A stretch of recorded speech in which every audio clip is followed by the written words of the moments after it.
So I'm not a fundraiser, right? One of the real key things for me is I'm an editor. I've been in publishing since 1990. I've been in marketing, I've been in editorial, I've acquired books. I know how to publish a book. But then when you become the director of a university press, that's not really what you're doing as much anymore. You're doing everything else. And for us, everything else includes fundraising.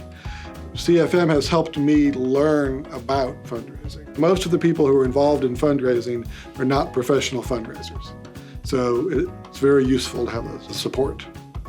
University Press of Mississippi is the largest publisher in the state of Mississippi, the only not-for-profit publisher, the only scholarly publisher. The press is affiliated with the 8 state universities in Mississippi.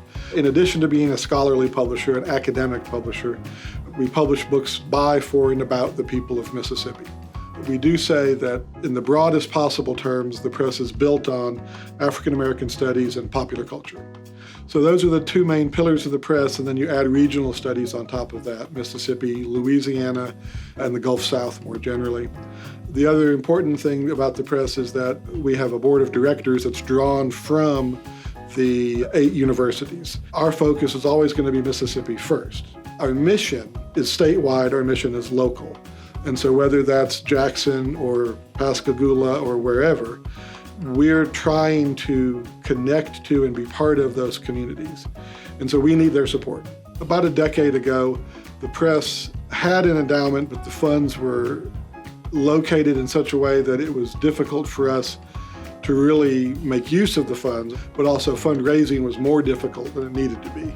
And so when we looked at options, we were trying to figure out what was best for the press. We are a 501c3 nonprofit organization, and CFM just made sense. I had a great chat with the folks who were there, met with other folks on our board who have worked with not just CFM, but with community foundations. And after we did our homework, it was also pretty obviously the best choice. We do have several different funds. One specific one that's useful because it helps people understand some of what the press does. It's called the UPM First Authors Initiative. The First Authors Initiative is a chance for us to help authors who are from non-traditional backgrounds, so maybe they're not an academic or a professor. The First Authors Initiative is a way for us to raise money that we can use specifically on those books.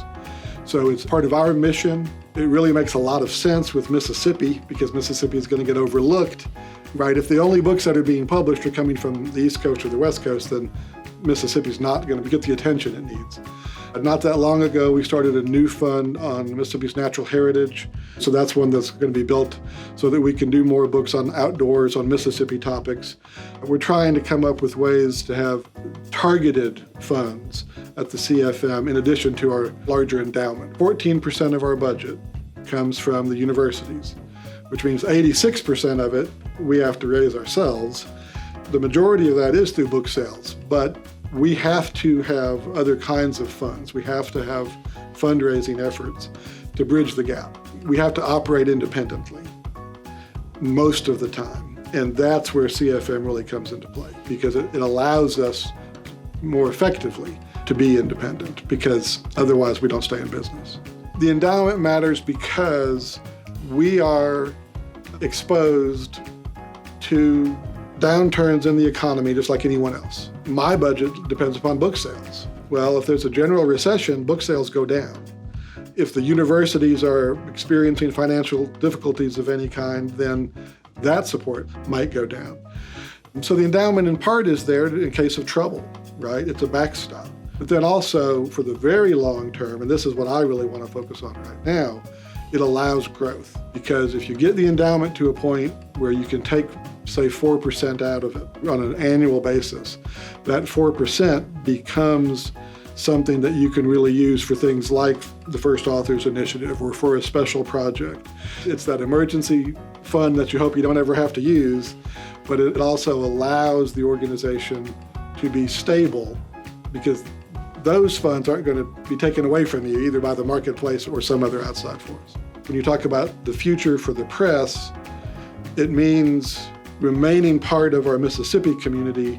It also means making books, making content available in new ways. It's critical for us as an organization, and this comes back to the endowment in part, to have the wherewithal to keep up with the times. I also want to make sure that the press is here to continue publishing new books about Mississippi, right? I mean, there's interesting things going on in the state. We want to be part of that. We want to be part of those conversations. In a world that is changing so rapidly, you've got to make sure you've got the resources that you can keep up with it.